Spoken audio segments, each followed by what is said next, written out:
રાજકોટ શહેર કોંગ્રેસનું મનપા કચેરી ખાતે વિરોધ સામે આવ્યો છે। મનપામાં ચાલતા ભ્રષ્ટાચારને લઈ કોંગ્રેસે વિરોધ નોંધાવ્યો।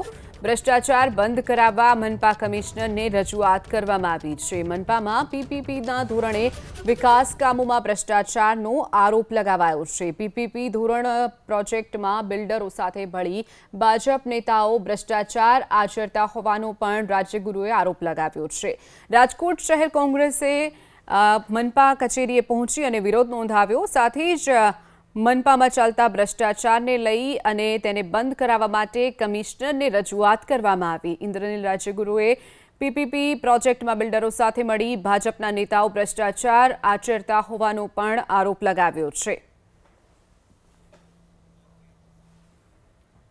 ટીપીમાં રહેતા હોય તો એ લોકોને અક્કલ નથી। આપણે તો ટીપીઓ કાં તો એક્શન ટીપી આપણા જે હોય ને એન્જિનિયર એના ઉપર લેવી જોઈએ કે ભાઈ તમે ટીપી રોડ છે તો કેમ થઈ જવા દીધું।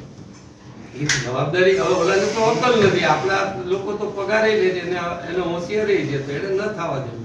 એટલે એને છેલ્લા જવાબદાર એને જ ગણવા એવું ન થાય। ઓલા મિત્રાબેન વેયાણીયા સારું છે, નતર મોસ્ટ કરપ્ટેડ તો એ જ હતા। પણ હવે કમસે કમ નોટિસો કોર્પોરેશન તરફથી પીપીપી ના બિલ્ડરોને ઉપયોગી થાય એવી રીતના નોટિસો ન જાય। એમાં બિલ્ડરની 70% લોકોને કન્વિન્સ કરવા, એને અનુકૂળતા મુજબ ગોઠવી દેવું, એ બધું જ કામ બિલ્ડરનું છે નિયમ મુજબ। અને આવી ઘણી સોસાયટીઓ બિલ્ડરો નથી જ્યાં લોકો મકાન દેવા નથી માંગતા, ત્યાં કોર્પોરેશન નોટિસ મોકલે, એના માલિકીનું મકાન છે।